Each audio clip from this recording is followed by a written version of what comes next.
Voilà, bonsoir à tous. Je remercie les organisateurs de la soirée de m'avoir invité à cette conférence qui est très intéressante et je me demande si je ne vais pas me joindre à M. Fardel pour travailler avec lui dorénavant parce qu'il me semble que c'est quand même beaucoup plus facile chez lui. On parle d'une petite entreprise, moi je vais vous parler d'une entreprise qui est quand même assez conséquente et puis où les problèmes sont bien différents et puis surtout où on a aujourd'hui un sujet qui nous tient à cœur, c'est le management de la santé. Je vais voir si ça marche. Donc, ce qu'on m'a demandé de développer, c'était l'importance de la richesse du programme et du suivi en matière de gestion de la santé. Je me présente donc Dominique Gander. Je travaille au sein des RH de Migros Valais et je suis responsable de toutes les affaires sociales du personnel. Je suis depuis plus de 20 ans dans ces affaires et je trouve qu'aujourd'hui on a des outils qui sont vraiment extraordinaires pour gérer la santé en entreprise. Je n'ai pas beaucoup de temps de parole, je pourrais m'étendre pendant certainement toute la soirée. On m'a dit qu'il fallait restreindre, donc je vais juste peut-être faire un survol de l'entreprise pour que vous ayez un ordre de grandeur. On a un effectif aujourd'hui de 1720 collaborateurs avec 400 professeurs de l'école club qui travaillent à temps partiel. Et puis 158 apprentis, dont 68 qui ont été engagés cette année. La situation de l'entreprise, c'est 25 surfaces de vente réparties depuis le Bouvray jusqu'à Sasfé, donc une grande disparité géographique qui est aussi difficile à gérer pour toutes les organisations de campagne et de formation. On a une centrale administrative et logistique à Martigny qui compte environ 350 personnes. 4 écoles clubs et 4 centres commerciaux aujourd'hui en cours de construction ou de rénovation. Voilà le réseau de vente, donc vous voyez bien que c'est très dispersé dans tout le Valais, et puis qu'il y a aussi une frontière linguistique, ce qui veut dire que tous les gens qui travaillent avec nous sont aptes, en principe, à gérer les problèmes en français et en allemand. En suisse-allemand, un petit peu moins, parce qu'on demande quand même un peu de tolérance. Voilà, alors la charte d'entreprise de Migros Valais qui a été révisée et qui est aujourd'hui notre base pour le fondement de nos valeurs. On considère nos collaborateurs comme la clé de notre succès dans cette entreprise. Nous leur offrons des conditions de travail motivantes et des possibilités de développement dans un climat harmonieux. Nous plaçons l'individu au centre de nos préoccupations. Ça date déjà de la fondatrice et de M. Duttweiler. Donc, c'est une phrase qui revient dans toutes les chartes d'entreprise Migros à tous les niveaux de la Suisse. Et puis, quand on parle de l'individu, on parle bien sûr du client, mais aussi du collaborateur. Et c'est vrai que le collaborateur aujourd'hui, c'est la clé de notre succès. Chaque collaborateur a droit à la protection de son intégrité personnelle au travail, qu'elle soit physique, psychique ou mentale. Nous mettons également en place des mesures nécessaires à la prévention des accidents et des maladies professionnelles. J'y reviendrai pour énumérer tout le programme de prévention qu'on a aujourd'hui à notre disposition. Alors, pour vous parler du système de management de la santé et de la sécurité, on a une philosophie qui est effectivement de savoir que ce sont les valeurs essentielles de l'entreprise aujourd'hui que de mettre en place la sécurité et la santé. On intègre le développement de la santé et de la sécurité dans toutes les fonctions de l'entreprise, ce qui veut dire que le cas d'un manutentionnaire qui travaille dans la centrale logistique chez nous, même au broyeur, a un intérêt aussi grand que l'informaticien qui est derrière son écran pendant 8 heures par jour et qui doit également avoir une ergonomie à disposition qui a été bien étudiée. Introduire la notion d'amélioration continue dans le domaine de la prévention des risques, ça c'est aussi le fait de pouvoir former les gens, mais aussi de pouvoir faire vivre ensuite les formations. Et on a remarqué que lorsque certaines formations ont eu lieu, que ce soit par rapport à l'accueil, que ce soit par rapport au management des absences, que ce soit dans n'importe quelle formation qui est axée vraiment pour maintenir une certaine harmonie au travail et surtout un bien-être, on a remarqué qu'on devait sans arrêt redonner cette formation, en fait, faire des refresh de façon à ce que le projet lui-même vive. Et ce n'est pas une seule formation qui va aboutir à vraiment l'implantation de ce projet. Les objectifs, ce sont l'amélioration des conditions de travail pour tout le monde, en fait, mais aussi pour les personnes atteintes dans leur santé. C'est encadrer les responsables lors des problèmes liés à la santé des collaborateurs, parce qu'il est vrai que ça prend du temps. Comme disait M. Fardel tout à l'heure, on a besoin d'écoute, on a besoin d'être à disposition des gens, et ça prend du temps. Et puis, bien sûr, ça cite aussi le leitmotiv de toutes les entreprises aujourd'hui, les réductions des coûts des absences. Je vous montrerai après le montant que représente pour une entreprise de notre taille le coût des absences. Le principe c'est que le responsable, lui, sur sa place de travail, s'occupe de la bonne santé de l'ensemble de son personnel et que les RH, principalement dans le système social, dans la consultation sociale, s'occupent de la perte de la santé des collaborateurs. Ensuite, en conclusion, intégrer le management de la santé et de la sécurité à l'ensemble des fonctions de l'entreprise, c'est un engagement qui développera et pérennisera les emplois de qualité. Qui dit emploi de qualité dit de toute façon bien-être des personnes et puis également rentabilité. On y revient toujours et c'est aussi toujours, bien sûr qu'une entreprise, comme disait tout à l'heure aussi M. Fardel, il faut qu'elle tourne et puis il y a toujours aussi cet axe de rentabilité qui revient. Quand on sait qu'on a des collaborateurs en bonne santé, on a automatiquement une qualité aussi dans notre rendement. Voilà donc le schéma de l'absentéisme. On a un absentéisme primaire qui correspond donc à absence, maladie, accident, sans parler des congés maternité, qui est environ de 4,5 sur une année, 4,5%. Ça représente pour nous, à l'échelle de notre entreprise, 4 millions de francs par année. On est loin des 8 jours d'absence, M. Fardel. On est aujourd'hui à une représentation de 65 personnes absentes en permanence dans l'entreprise. Et la durée des cas d'absence, comme vous le voyez, il y a quand même ce 60% là qui nous gêne un tout petit peu, presque 60% de courte durée. Ça, c'est des absences du vendredi ou de lundi, des fois qui est aussi difficile à supporter ou qui donne une grande surcharge aussi au reste du team. On a environ 20% d'absence de courte durée de 4 à 10 jours, 10% jusqu'à un mois, et puis alors les longues durées qui nous incombent vraiment dans les RH aujourd'hui avec un suivi disons, pas astreignant, mais un suivi qui est vraiment permanent de ce 10% des longues durées. Le programme de prévention et d'harmonisation du climat de travail, c'est ça. Aujourd'hui, nous avons un projet qui nous a été demandé par l'entreprise, par la direction, qui va s'étaler depuis cette année jusqu'en 2015 et qui a été élaboré en collaboration avec la SUVA. Sur 3 ans, on va étudier, on va former les gens, on va informer aussi nos collaborateurs sur les moyens de prévention. Pour la première année, conditions physiques et ergonomie. Pour la deuxième année, nutrition et mouvement. Et la troisième année, sur le mental, la gestion du stress, l'émotionnel, tout ce qui est d'un aspect plutôt psychique.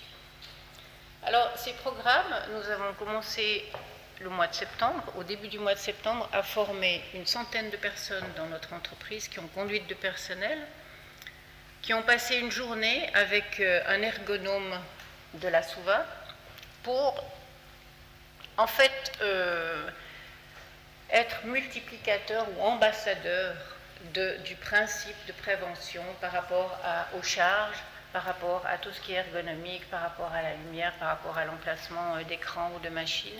Et ces gens sont restés une journée entière avec l'ergonome pour pouvoir étudier vraiment de quelle manière la colonne vertébrale répond par exemple au port d'une charge de telle et telle manière ou de telle et telle manière. On a eu des explications par rapport justement à tout ce qu'incombe, tous ces efforts qui sont permanents et qui représentent des tonnes à la fin de la journée, de quelle manière on peut les atténuer, de quelle manière on peut limiter les dégâts. Et ça, c'était très important. Ces gens-là maintenant qui ont été formés, une centaine de personnes, qui sont sur tous les lieux de travail, qui ont conduite de personnel, sont chargés non pas de former leurs collaborateurs, mais de pouvoir justement multiplier et sont plutôt des ambassadeurs du projet.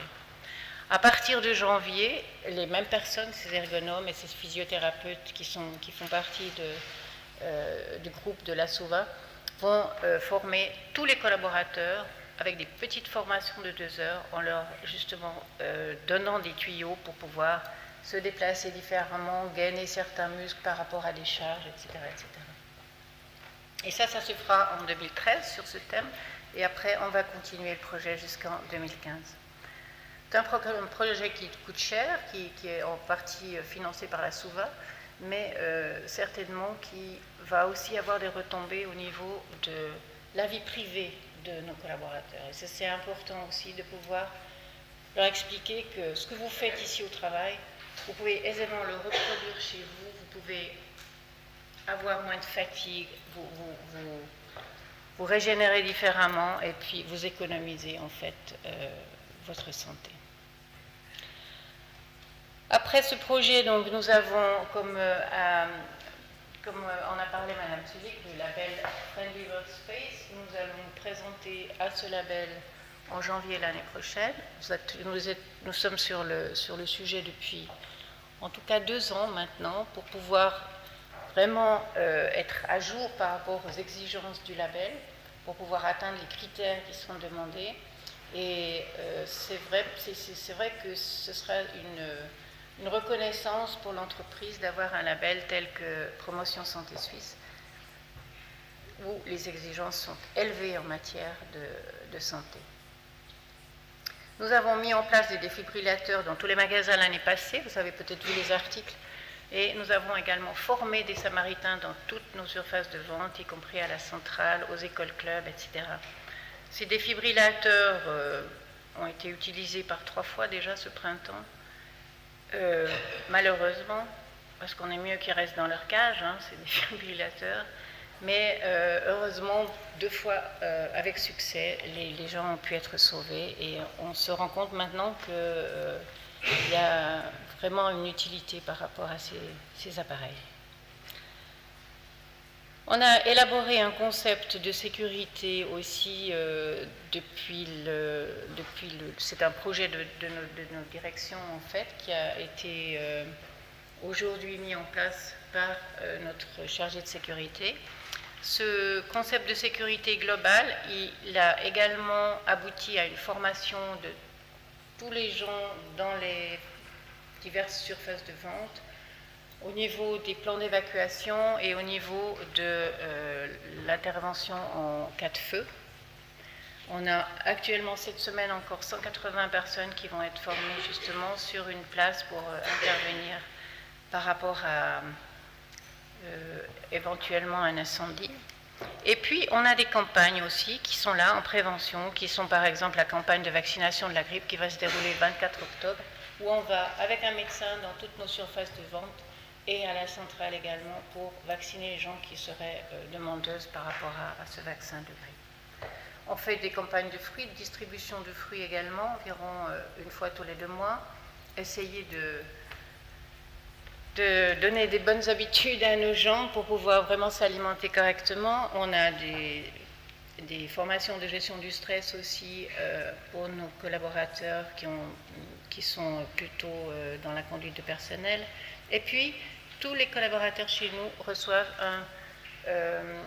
un crédit de 750 francs par année pour fréquenter des cours à l'école club qu'ils choisissent eux-mêmes, soit pour du fitness, soit de la natation, soit enfin des activités qu'ils veulent bien faire, qui leur permettent aussi de décompresser un petit peu et puis de combler leurs loisirs.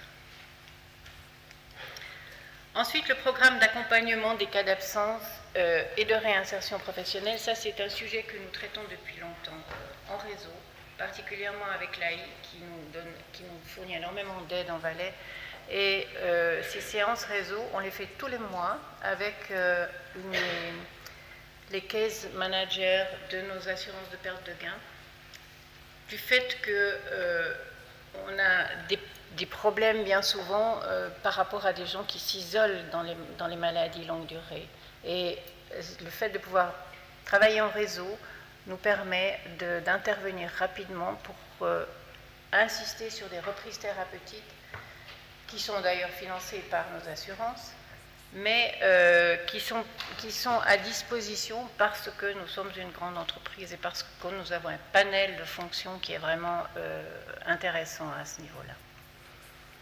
On a également maintenant un nouvel outil qui a été élaboré par la FCM, qui a démarré en août cette année. Peut-être que vous en avez entendu parler.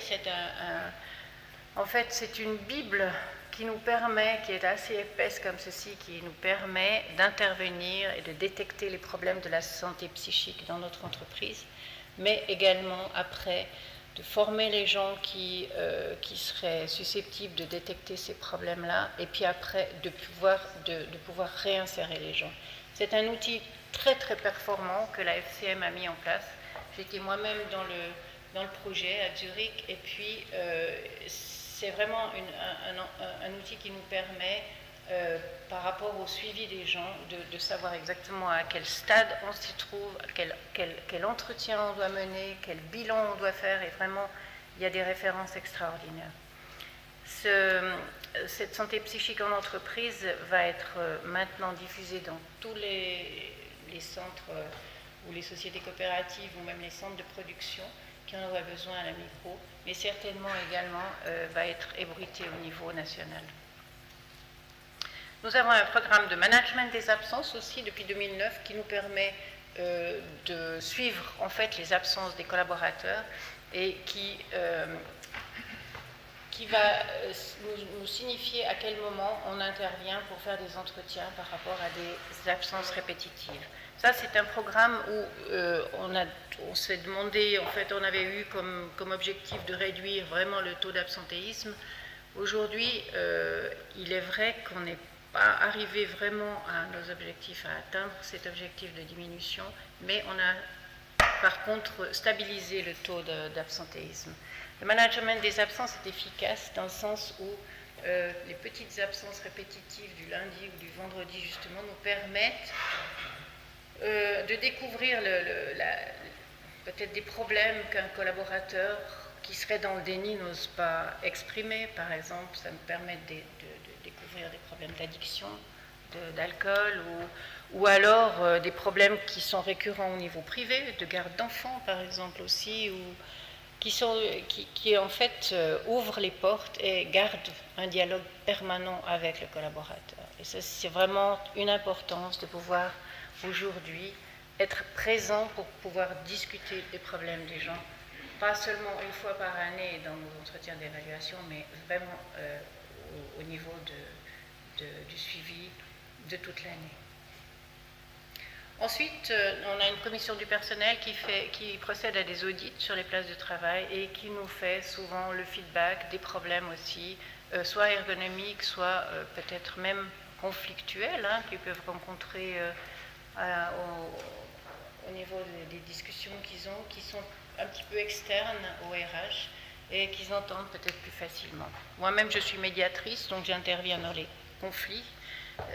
Et puis souvent, grâce à une médiation, on arrive vraiment à apaiser les tensions et à revenir à un climat de travail qui est harmonieux et qui est agréable. Voilà, je pense que j'ai fait le tour brièvement de tout ce qu'on a mis en place. Je vous remercie pour votre attention et puis je pense qu'on aura l'occasion de débattre encore un petit peu plus tard. Merci.